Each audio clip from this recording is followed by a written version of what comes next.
Hey, we're here. Hey. Welcome. I thought we were going to have a non-awkward start, and we did it again. I think people expect it from us at this point. I don't like being in a box by myself. It's not great. Welcome to our lives. Yeah. Well, anyways, we're back. We had a couple week hiatus. There was like an international break. Some things happened. It's been like almost a month. We're sorry. Life happened. Life happens to everyone. But we're back. We're here. We're going to talk about week 5. Yes. What week just happened? Week 5. NWSL. There's also a game tomorrow. So we'll do a little preview about that. And if you have any questions, if you're watching, put them in the chat. This may be one of those episodes that's a good thing because we're all spoilers. Yes, please talk to us. Right. So hi, Courtney again, Karen, Danielle. My better half is MIA today. She has to work. So you're just stuck with me. Although I was given instructions on what to talk about. Yes. We all were actually. So when I inevitably forget to talk about any of it, hopefully one of you remember because okay. I will probably not. And that's fine. So hello to everybody. Hello. Oh, Star Killer and Alyssa. Thanks for checking in as always. I feel like you guys are always here no matter how short notice we give you for doing a show or. Oh, by the way, I looked up the list. We're definitely going to talk about all of them. I have no fear of that. So we're good. Found the list because she texted to me. She texted to me and put it in the little group chat thing, and I don't remember. I only remember 2 out of the 3 lists. So I got it. All right, so we will start. I'm just going in order. I think this was the game of the week, also the Dash and the Courage. So I'm just going down the list. The Dash apparently didn't get the memo from all of the teams that they were supposed to score this week. Sorry, Dash fans. It was kind of not an and week. There were exciting goals, but like when everything's like a draw pretty much except for like one game. You're kind of like, well, I guess that some people think that makes it entertaining. Let us know. Do you like 1-1 draws or do you? It all depends on. I don't know. But yeah, the Dash and Courage started out the week of all the draws without a draw. So I think the one thing that I was actually about to go to you. So carry on. Well, the one thing with the Dash is that I think that we all know there are some issues that need to be solved within the organization. I think even more so than the game, the fact that Lisa Cole is no longer a coach. She coached assistant coach. She was 2 games there and then gone. Who's the owner guy? Brian Chang, right?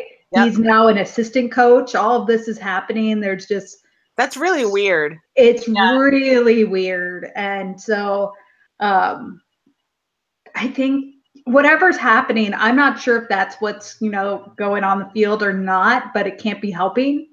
There's all that drama, the week before with, 23, I won't say her name. We'll just stay out of all of that. So it's just something weird happening. And it's really, really frustrating because, I think we're all kind of rooting for the Dash. They were the first expansion team. I think that they were the first MLS affiliated club that was, Portland was always different. So Houston was going to be that real model, what it's based on. Cause there's always that, can we be Portland? Can we not?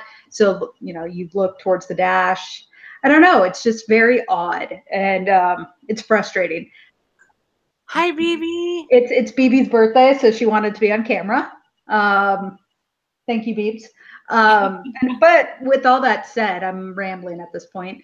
That's okay. I think that a lot of teams would have had that problem because they were facing North Carolina, and North Carolina is really good.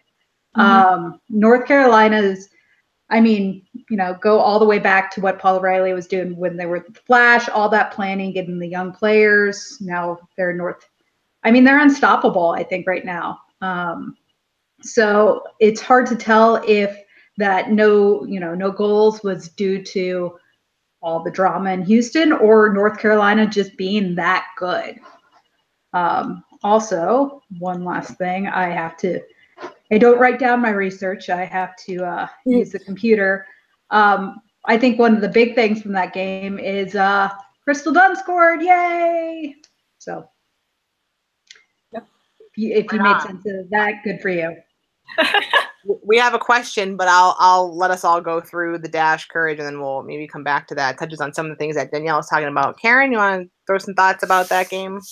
Yeah. The first thing that I want to talk about, because otherwise I'll probably just ramble for an hour and then I'll forget to talk about it. Don't ramble off of one game for an hour. I won't. I will cut myself off. No, it's the situation with Rachel Daly, when she literally had to carry her own off of the field.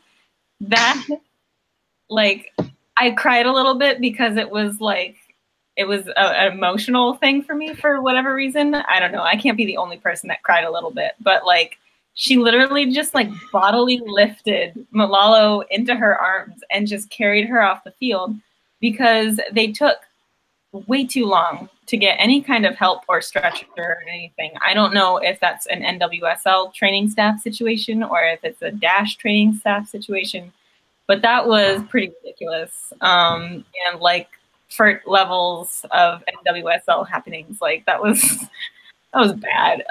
But good for Rachel Daly because she's epic and awesome. But I think just like the Houston Dash just management is making everybody feel a little bit like we're taking crazy pills. I think everybody is kind of out of position. I think in the big Facebook National Women's Soccer League group that we have, somebody asked a question like, in the entirety of the league, which player do you think is like the most annoying, like playing out of position? And it was just like comment after comment of people talking about dash players. And there was like no other team was even mentioned. They were just talking about dash players. And it was like a league-wide question. And that's just like, what is happening over there? Rachel Daly not being in a position where she can score goals is a problem because she's a goal scorer. Watching the Houston Dash have these little like bright spots of players like just like putting their entire hearts into these really amazing plays, and then it just fizzles out because it's just not there. I think some of the South African players are having some struggles. Not Van Wyk is doing really well, I think, in her position as a fullback, but I think some of the newer South African players are struggling.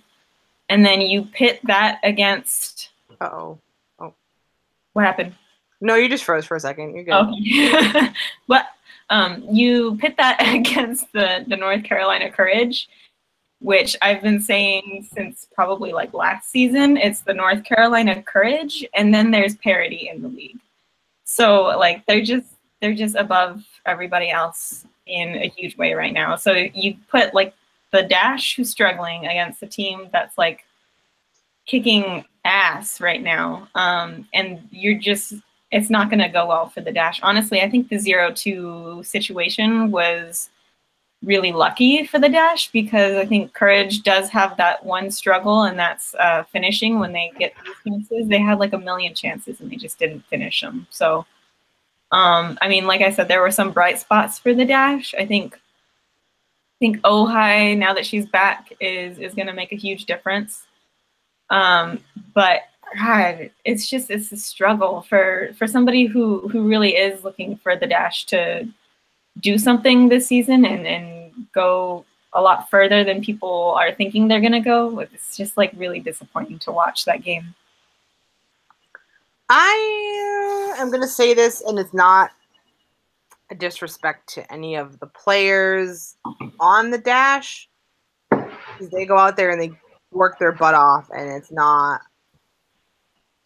But the Dash did not and maybe they were too reliant on she who shall not be named being I don't know, but or getting like a good trade for I don't really know, but they did not build a great roster compared to the rest of the league. There are a handful of players who I think are pretty top quality. And again, I'm not saying other players are not quality. They work their butts off, but in comparison to some of the other rosters, I guess experience plus skill plus, not to say anyone's not working hard, but I don't think they built a really strong roster. So that's a problem in itself. And then the strategy and like tactics that are going on have been, I think, just like you said, players out of position.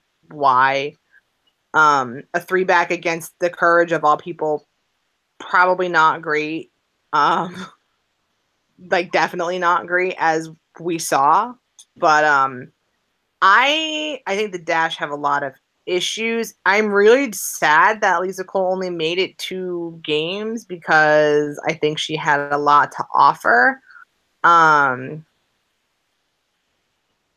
I sense a lot of, maybe not directly, but I think I hear a lot of Vera talking about the players when it comes to post game comments and interviews and things like that. And I guess I'm waiting for her to take a little bit of responsibility about what's going on when they don't perform well, because I think that that's, you're the coach.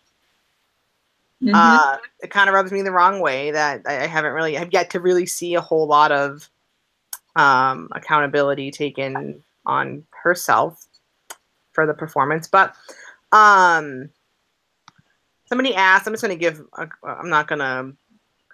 to go, sorry, trying to read while talk. Frogger Chica asked to be worried about the Dash not being around next season. I don't know that that's necessarily a concern for next year. I don't know if this continues to be like a trend. I would maybe be a little bit concerned. I don't see them going anywhere next year, though. If someone disagrees with that, chime in and let me know. But I don't see them going anywhere. Danielle, do you have something to? Yeah, sorry, I keep interrupting him. No, you're. I don't either. I don't know to go to you otherwise. So. I don't think so, but at the same, I don't know if anyone saw, Boston leaving all that, and I don't mean that to be like, oh God.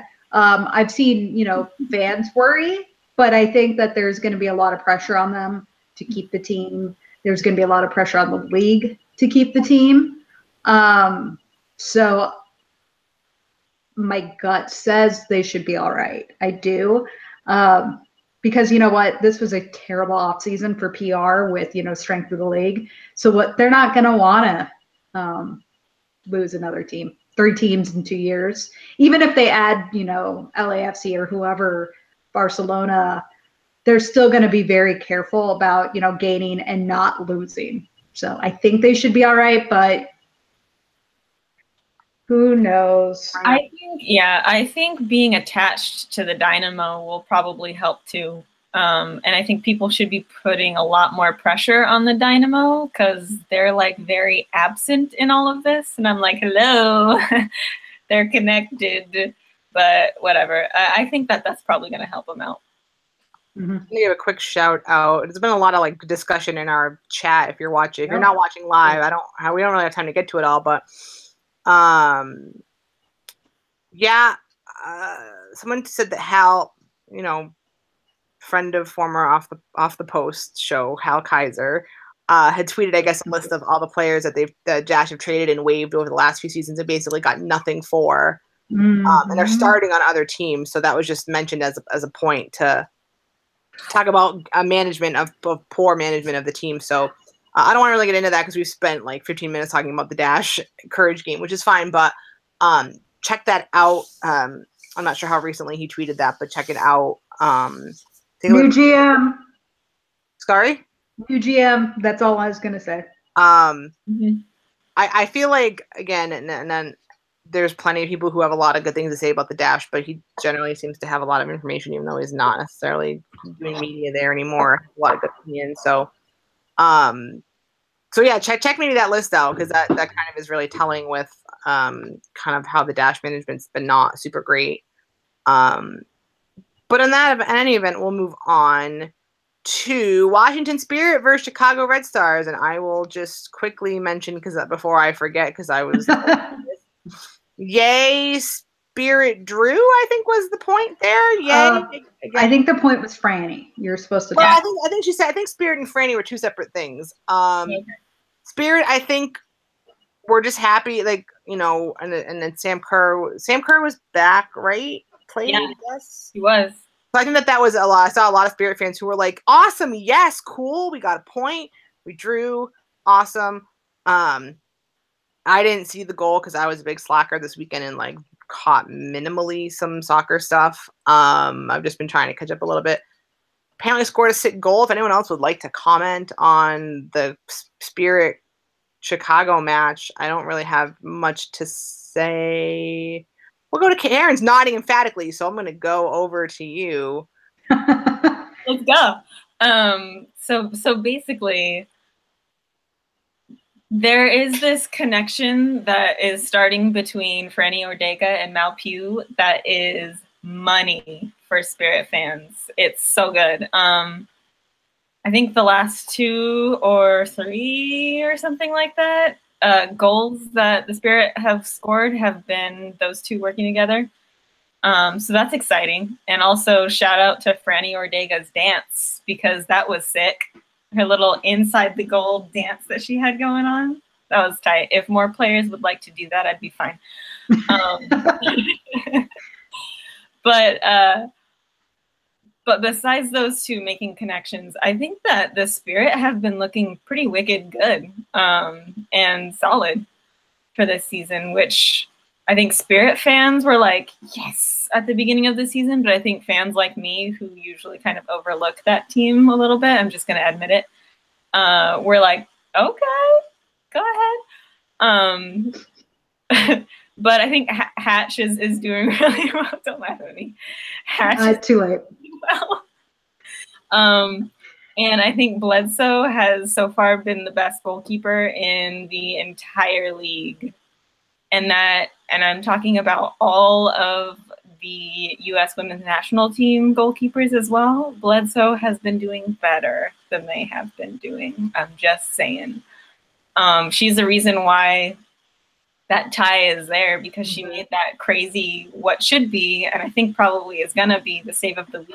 She literally just like dove and reached behind her body to make that one stop. That was ridiculous. And for the Spirit to score a goal, let alone get a tie against Chicago with the form that Chicago is in, even all these games they played without like Sam Kerr, without all of these other players, like that's legit. Considering I think Motts has been getting the most goals in the season. I think she has like 4 or something, which is very random because you would expect some other like striker type position. She's been quiet over the last couple, yeah. Right, but she has 4 goals or something like that, right? Or 3 or 4. I think she was. I think it's 3. She's I think top. She's near the top, which is really random, but also good for her. Sinclair's 4, Motts is 3. Yeah, there you go. Oh yeah, Sinclair is first. Okay. So yeah, I think Chicago is doing really well, and for the Spirit to have tied on Sam Kerr's first game back is pretty legit. Not to say that Sam Kerr didn't have a lot of chances to put it away, but Bledsoe and Spirit defense did a really good job. So yeah, I'm mostly just excited to see Ordega and Mal Pugh work together up top, because that was pretty exciting. I did a little check. Bledsoe did get save of the week. They did announce that, so good. Yeah, Danielle, anything to add about that? Well, it was good that getting JJ back in the game. So having her start for the season, which was good. She was subbed on 74th, I want to say. Having Sam Kerr play, all good signs for Chicago. I had something I was going to say, and then I went to look for the Mott's thing, and then I got distracted. No, I mean, I think both teams are playing really pretty impressively. Wait, there we go. Got it back. Nice. So there we go. Bledsoe, Sam Kerr, Julie Ertz. Yep. Nope. I lost it all. Cool. I'm professional. None of us are really like super professional. It's like I'm thankful that at least like one of us watches pretty much every game. The rest of us are kind of questionable. Life gets in the way. No, for sure. Yeah, you're right. Good to get JJ back. I'm still a little bit. I was looking at which we'll get to because we're gonna do a quick little preview. But I was looking at the injury report for Chicago. Still a lot of names on that injury report for Chicago. So yeah, it's good they're starting to get some back. But yeah, it's a little concerning still. There's so many on there, but we'll get back to that because Orlando had some pretty big, I guess key players on that injury report also. So we'll come back to that in a little bit. But we'll move on to Pride versus. Oh, this is gonna be. We're gonna do that one last. We're gonna do that one last. Okay. We're gonna do that one last. We're gonna go to Utah and Portland because I'm gonna save Orlando because I think we all have some. We got something to talk about in that game. So most of the stuff I have to talk about is this next game. So that's fine. That's cool. I'm just saving the controversial topic perhaps for the end. So Danielle, I'm gonna let you start off on this because I know that you got a lot to say about it, and as long as I remember to say the one thing I'm supposed to say, then we're good. Well, I think you can cover. Someone else covers it. That's fine. I'll start off with the actual game. A-Rod scored, and that's all that matters. So A-Rod, actually both new kids scored, both active new kids scored, which is really cool. Tobin being able to score was amazing. That was a really great goal. A-Rod scoring, and not just a goal. Bless her heart. I love her so much. It was such an A-Rod goal too. It really was. It really, really was. If I were to have to describe what A-Rod goals are like, that's exactly it. It's like, I love it.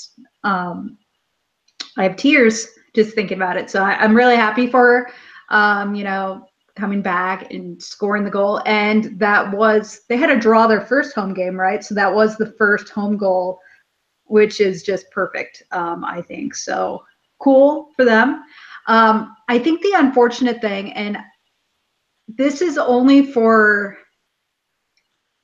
NWSL Twitter people, I think most, they lost their first game. Good.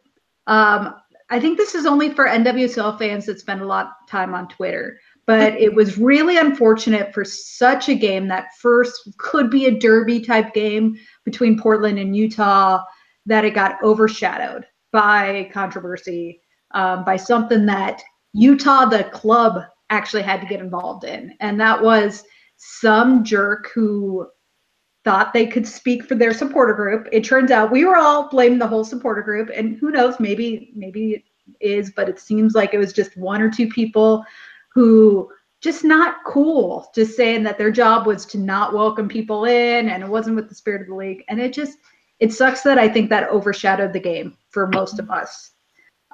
I get it. NWSL definitely has a special, I guess in case none of you are on Twitter, what happened, they whole post screenshot notes saying basically that the huge pack of traveling Portland fans weren't welcomed in the stadium and they were going to make them uncomfortable. And that was on the official channels, and it was stupid and awful.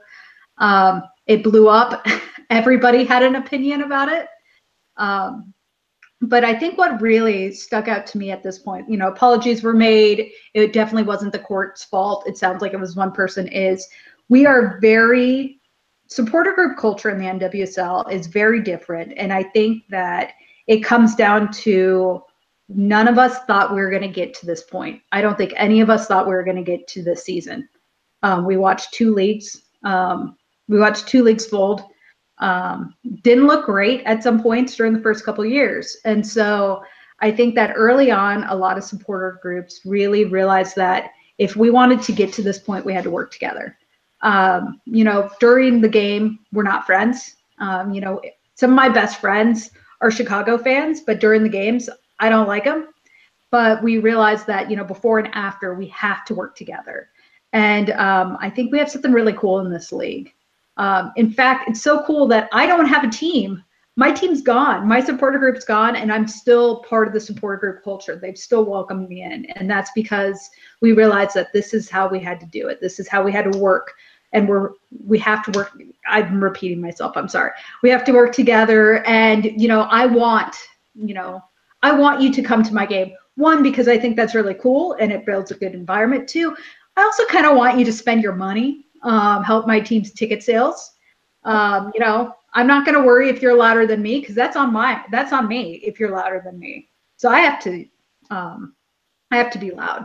So I think that, you have people who, year two gave rides to and from, pick people up from the airport that they've never met in their life, welcome them into their house that they've never met, because we have something in common, and it's this league. So we're all very protective of the culture. So then when new groups come in, we want to welcome them, and they don't get it.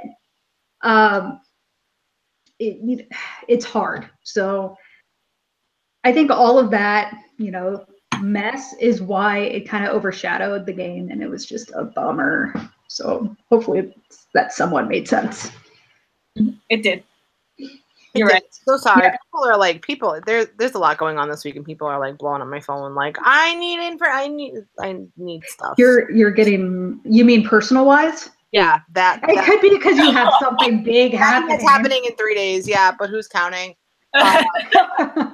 Yeah, so sorry, I'm a little distracted today. I'm trying not to. No, I was getting all in my phone blow up from aunts and uncles and all this stuff. So yeah, I agree with that, though. I'm hoping that it was just that one person. Seemed like that might have been the case. Not the first I guess issue that I've come across with some of the Utah fans, so I don't know. Trust me, as a KC fan, are affiliated with the supporter group, so I think it's great that they apologized and addressed it. Me personally need to see a little bit of. I hope that they continue to find their way and positively promote their team and kind of become familiar with supporter culture and participate. I guess that's probably the nicest way that I can say all of that, and without getting myself in trouble or being unfair. I don't want to be unfair, but I want to make the point. I think that what worked against them is that it was Portland that they were doing, and not for the reasons you might think. I know that a lot of Portland fans did not like how they came into, how am I wording this? How some of them acted when it developed. And there were some people, not the whole group, who were not the nicest to KC fans. Obviously I can't be unbiased with that. Right. I still wear FCKC things every day of my life, so I can't be unbiased. But Blue Crew and Portland fans have this really weird, cool relationship where I think they're kind of protective over us. And so, they came in, one, just being a jerk to any supporter group would have been bad, but not KC fans. That was something else too.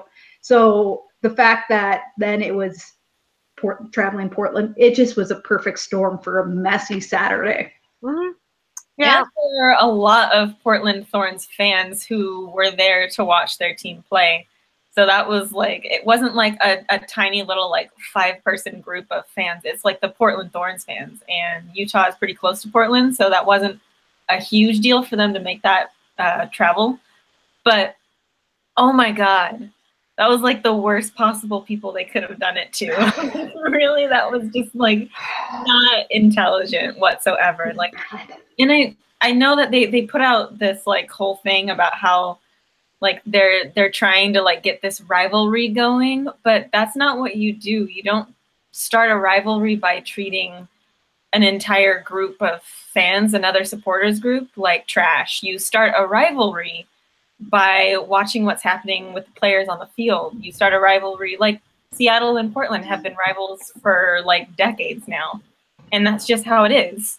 And that started because they're in the same area, but it didn't start because the supporters groups just like were trash to each other all of a sudden. Like that's not how that works. That's not how rivalries work. And you can't just like, I don't know, like start a rivalry by acting like a jerk. Like that's not how it's gonna work. You have to let things like that develop. And I think that they're kind of trying to rush their way into this like rivalry. And it's like, no, I think you guys need to just like support your team and go from there, because trying to force a rivalry isn't going to work in this league, especially. It's not going to work because we're all the league tried it. Yeah, we're all going to stick up for each other. We're not going to let anybody be a jerk to any other supporters group. I'm a Seattle fan, and I was out there like, no, you don't. So I mean, come on, like you can't do that in this league. It's not going to work. Sorry, I got button happy. So yeah. Tobin Heath. I'm just supposed to say that. Tobin Heath. I'll just wrap that up with again my personal hope that we continue to see not bad things come out of the Utah group. I'll leave that at that. And Tobin Heath, great goal, sweet goal of the week. I had to check that too. Goal of the week. I was happy we didn't have a show last week, so I couldn't say how happy I was to see her back. But like happy to see her back in scoring. So yay. Sweet, nice job, way to go. I'm not a huge Portland fan, but I appreciate when you have a player of her quality who is missed, and then when they return and immediately like do good things, I can appreciate it. I can't get in trouble. She'll maybe watch this later, but Jen's not here. Threatened to divorce me before we're married, so fine. I'm going to be a little bit risky today. And finally, we go to the Orlando and Orlando and Seattle game. Yep. Which saw the return of a heck of a lot of people for. Well, there are people for both teams, but a heck of a lot of people for Orlando. Like, people were just back. The Australian people were back. Marta was back. Yeah. And clearly had an immediate impact because she was the goal scorer and a goal of the week contender.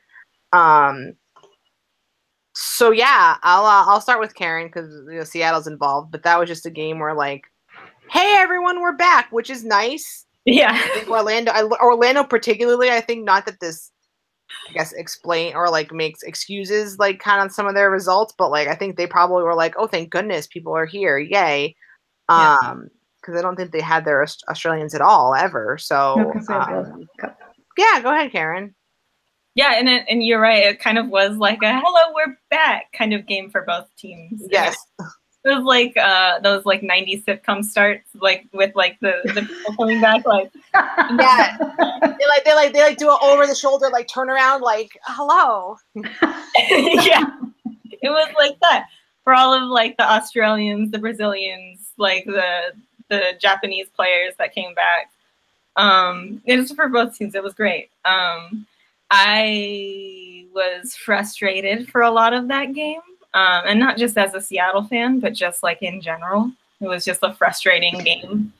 But I mean, Marta made an immediate impact coming back with that ridiculous free kick that she took that like literally I was so mad I just like turned off the game for a second and just like spat like this. and I turned it back on because I was like, can't do that. I'm not that person. But man, we had a one goal. Whatever. That was just frustrating. But Allie Long did score a goal. And I do know some Seattle fans who were like, I'm not going to get behind Allie Long until she scores a goal. And then when she did score a goal, I was like, all right, well, I guess it's time now. Can you stop being a bitter Betty? I think no offense, Karen, I think I'm always going to be a little bit bitter and not behind Allie Long. Sorry. That's fine. That's fine. I get it, like, as a human who has watched her play for a long time and not on my team, I get it. But yeah, like I was like, okay, Seattle fans, sure. But yeah, no, it was exciting to see her get a goal. Because I think when she plays for Seattle, she plays with a little bit of a chip on her shoulder, and she's been doing really well for us. So that's good. But it was really exciting to see Naho and Rumi Itsugi out there. I think Rumi Itsugi probably had the best game for anybody that was on the field for Seattle.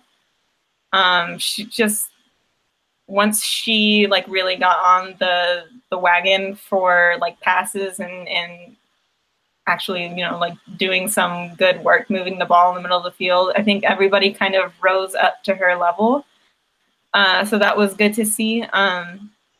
And then there was the Fishlock injury, which I still don't know what's going on with that. I don't know how bad of an injury it is. Nobody in the Seattle camp has really said anything. I think Jess Fishlock tweeted something about how bad it hurts to have Alana Kennedy land on her little pins. That was how she said it. Mm-hmm. And I'm imagining it in a Welsh accent, and it's making me laugh. But nobody has said anything about her injury, and that's scary.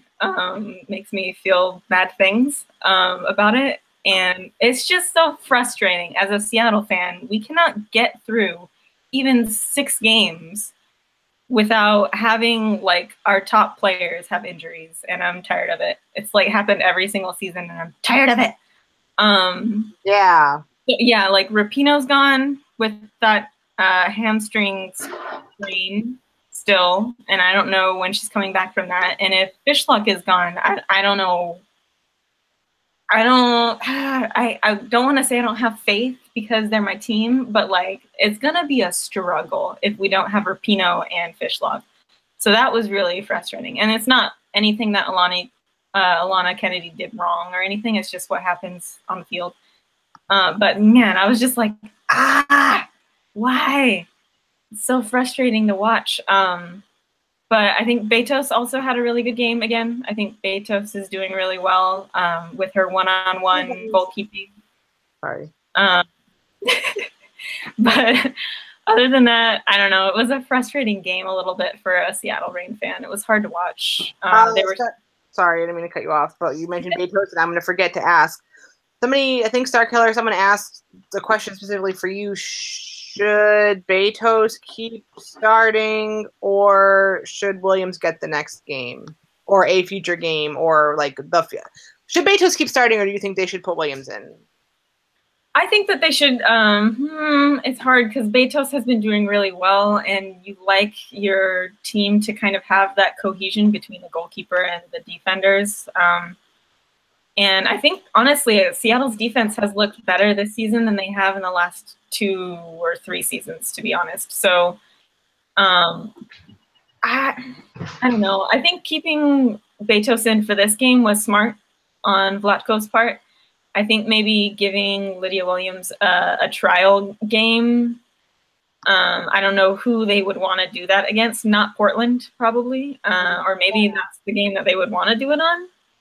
Depending on if Lydia is on form or whatever. I don't know. That's really hard. I think that Lydia Williams should not be sitting on the bench. I think that it should be kind of like a competition between the two. And it's probably just going to come down to what Vlatko sees in practice. So I don't know if that was a non-answer or an answer. No, I mean, no, that's fair. Danielle, anything you want to say about this game? And you can talk about the thing if you want. All right, I can do it. Well, just going real quick with the goalkeeper thing. Vlatko just doesn't. And I don't know if it's just because it's always been Barney that he had in KC, but you know he never really seemed like the type to switch it just to switch things up. So there's that perspective too. Maybe it's going to be different in Seattle because it's not Barney and you don't just, that was a Casey thing. Yeah, I mean, I guess the big story and what everyone is talking about is, the Ashlyn Harris incident where whether it happened that way or whether it's just, a timely gif, looks like she basically joined the WWE, hung out with Ronda Rousey and just killed Jodie Taylor. From what I hear, Jodie Taylor's dead because it was just awful. It was just awful. I know that I was looking. Somebody, Courtney had mentioned it, so I looked it up online. The league is not gonna, Disco's not gonna take any action, which might be fair. There's definitely access to video and everything. We didn't see. Her fans have let everybody know that there was a run up. It wasn't just an isolated incident. And, that's fair. Soccer, sometimes stuff happens. I still think personally, you got to be careful and, realize what you're doing. So I think it was slightly dangerous enough to get a suspension. I don't know. I'm not willing to, get into that, I guess. But that was the thing of the game. And I think that, it's unfortunate. Probably should have. I'm deciding whether how much I want to say and how much I want to get attacked, because yesterday Dan Loretta, all he did was say that it was being reviewed, and they were about to crucify that man. I thought he was gonna open his home door and somebody was gonna stab him or something. I felt so bad. Yeah. I've not always, and I don't mean this to be really nasty, but I've not always been the biggest Dan fan, but I was ready to go rescue this man yesterday. I think all he said was they were looking, and this poor guy just did his job. So that's why I don't know how much I want to say. I will say that people brought up other incidents of, other goalkeepers doing stuff that's bad or other players. And, you can't compare it to other situations. I think I read somebody, Abby Smith punched somebody in the face. Well, I don't think she knows she punched somebody in the face, but things happen. I mean, Hope Solos broke A-Rod's nose during Game of Action. That's what happens. It's just, you can't deflect your favorite player because something else happened. It's all cool, guys. Just relax. It's just soccer. I mean, there's that movie quote, it's just effing soccer, Greg. It's just soccer. It's okay. She's going to be okay. Even if she gets suspended, she'll be all right. She's a big girl. She's in her 30s. She's a woman. She's not a big girl. She's a grown-ass woman. And this is where you start getting harassed and hated on. We're the same age, and I'm just saying, I'm a grown-ass woman. So, and think about the keepers she has behind her too. It's not like she has it's not like I'm the backup keeper. It's Kottmeyer and who else? Just fine. Basically, I guess to summarize, that GIF that keeps going around makes it look real bad. It doesn't have context. There was a run up, still probably not great. Didn't get suspended, so it's all cool, guys. It's all cool. Just breathe. Ooh. I will say I would be, I guess, upset if they, again, no one really knows how the Disco works, really. We're assuming they have access to this. This all happened off of the stream, so we're assuming that they have access to other video that showed everything that led up to that incident. I guess I wouldn't have been surprised if they suspended her based on that GIF, but I would not think that would be entirely appropriate if they had other evidence available. And what I will say, to kind of just echo what Danielle said, just be it's okay. You can investigate one and punish if necessary one incident separate from the other incidents. shoulda, woulda, coulda brought, you know, whatever example people were using to the disciplinary committee, and someone maybe should have been suspended. It wasn't, though, for whatever reason. No one cared to pursue that. I also think that the reaction of like Taylor, the rest of the Seattle players, coaches, and whatever is a little bit telling in that aspect too, because no one was really like, whoa, you just body slammed me. Yeah. No one really like was upset about it, I guess. And I guess that, you know, if something really like egregious did happen, I would, I guess, expect to have a little bit more of a reaction from like Taylor kind of just picked herself up and went, okay, I'm going to just continue playing. She kind of just picked herself up and was like, all right, whatever. There was really any kind of like appeal for like, whoa, ref, what? Like there was really nothing. It was just like, all right, that sucked, but like I'm up, we're good, we're going. So I don't know, you know, that again, it all goes to context, you know, if I, not to say that the players, not to say that, oh, no, none of the players or coaches had an issue with it, so it's fine, but I think that that's something that is telling, I guess, compared to like a gif of like a 3-second moment compared to what people who saw and experienced the whole thing. You know, it still doesn't look great, I guess, regardless, but I think that that's also kind of telling that there was no big uproar and outrage and demand for people to be suspended, carded, whatever. Anyways, wow, this is we're scooting in there for time. Real quick, just gonna do a quick little so there's one game, I forgot there was a game tomorrow until I got the injury report and from the league and went, oh, there's a game tomorrow, cool. Orlando and Chicago, right? Mm-hmm. Chicago. I'm gonna go ahead and say that, and if it's wrong, that's gonna be, no, it is Orlando and Chicago. Yep. So still a lot of people injured for Chicago, and now questionable for the Pride, Alex Morgan and Ashlyn Harris. Not potentially not great. Not because I think either one of those players makes the team necessarily. Watch out, I'm going to get in trouble for saying that, I'm sure. But it's not great because you'd finally get your players back from abroad and whatever, and like you want to start having a cohesive unit team, and it's like, well, and they're just questionable, so it's very likely they could both play.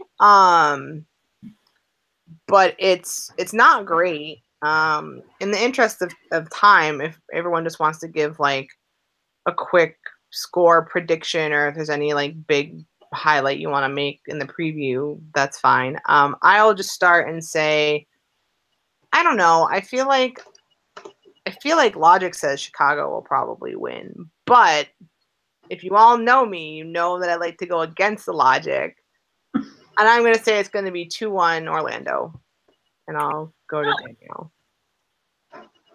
I'm on you. Me? Yes. Sorry, it paused for a second. Oh, okay, my bad.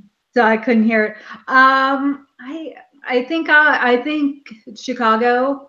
I'm kind of leaning that way. I think Sam Kerr scores, and every Chicago fan chugs a beer because I guess that's a thing that they started. So a lot of people decided that when she does her first one, they're going to chug. So guys, careful. It's a Wednesday night. You guys have to work on Thursday. So just be smart.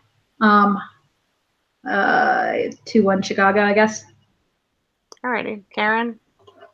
I don't know, if somebody fouls somebody outside of the box and Marta takes a free kick, she might score a goal because that's what she freaking does because she's Marta.